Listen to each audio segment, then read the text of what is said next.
Bienvenue sur Écho Ancien. Dans la cité des astronomes, la grande tour s'élevait déjà vers les étoiles. Ce matin-là, le jeune Kael fixait ses mains.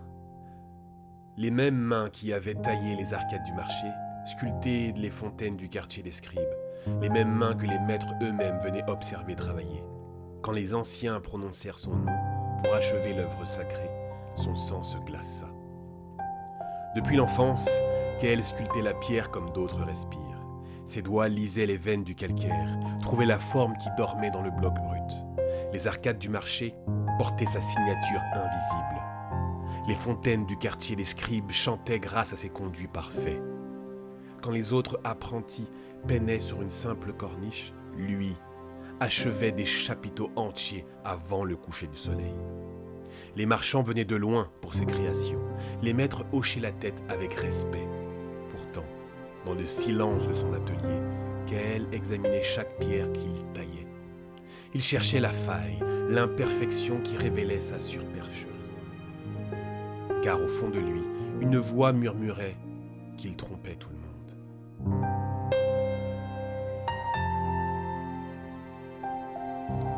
Le grand architecte déplia les plans sur la table de marbre.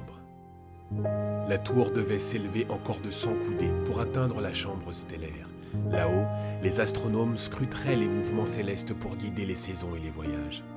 « Tes mains sont les seules à pouvoir tailler ces pierres, » dit le vieil homme. « Les calculs sont complexes. Chaque bloc doit s'emboîter parfaitement ou toute la structure s'effondra. » Kael regardait le dessin, les angles, les proportions, les joints. Tout lui semblait soudain incompréhensible. Comment les anciens pouvaient-ils lui faire confiance pour une œuvre si cruciale ?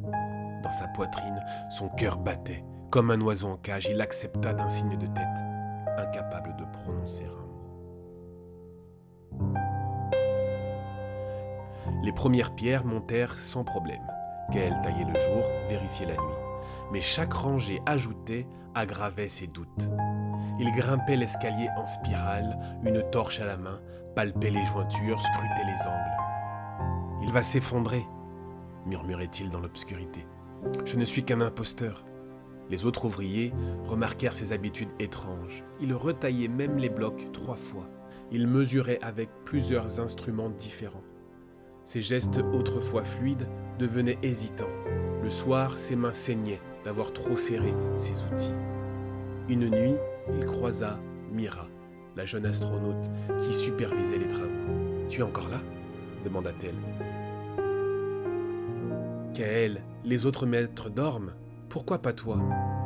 Il baissa les yeux. « Je dois vérifier. » « Et si j'avais fait une erreur ?» Mira posa sa main sur la pierre franchement taillée. Elle passa ses doigts sur la surface parfaitement lisse. « Cette pierre pourrait défier les siècles. Pourquoi doutes-tu » ? « Parce que je ne suis pas celui qu'on croit, avoua-t-il. Un jour, ils découvriront que je ne sais pas vraiment ce que je fais. Que tout ce que j'ai réussi n'était que du hasard. » Mira le regarde avec surprise. « Kael, j'ai vu tes créations dans toute la cité. La fontaine du temple résiste au tremblement de terre. Les arches du pont ont survécu aux crues.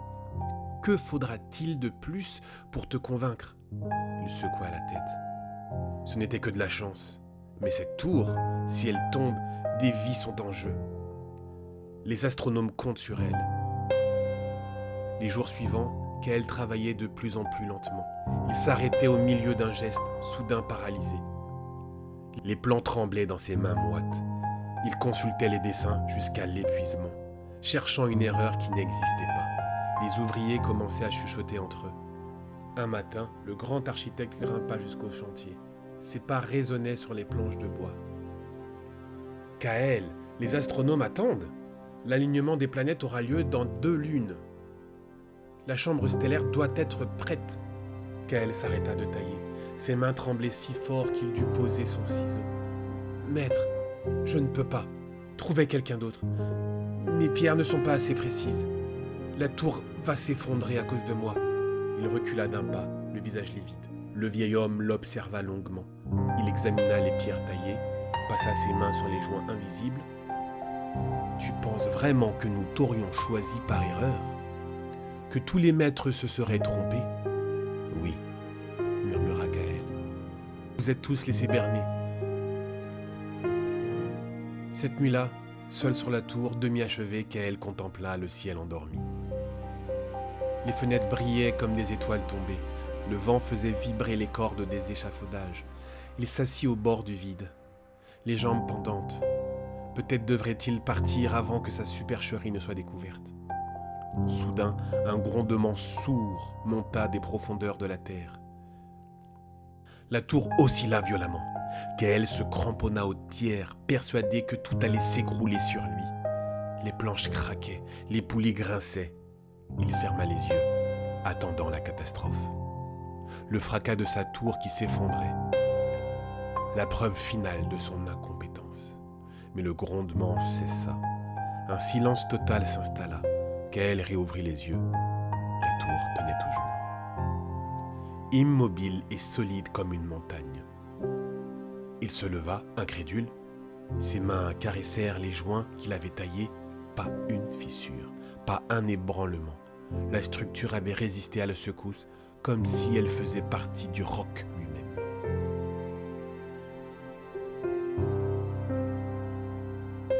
Les premières lueurs révélaient sa tour intacte, droite, magnifique. Pour la première fois, il la voyait vraiment. Chaque bloc qu'il avait taillé trouvait sa place naturelle. Les courbes épousaient le vent, les angles captaient la lumière parfaitement. Ce n'était pas de la chance, c'était son savoir-faire. Cette année d'apprentissage, ces milliers d'heures à comprendre la pierre, à écouter sa voix secrète. Les erreurs passées qui lui avaient appris la patience et la précision. Toutes ces nuits blanches à perfectionner sa technique. Il se leva lentement et posa ses deux mains sur le mur.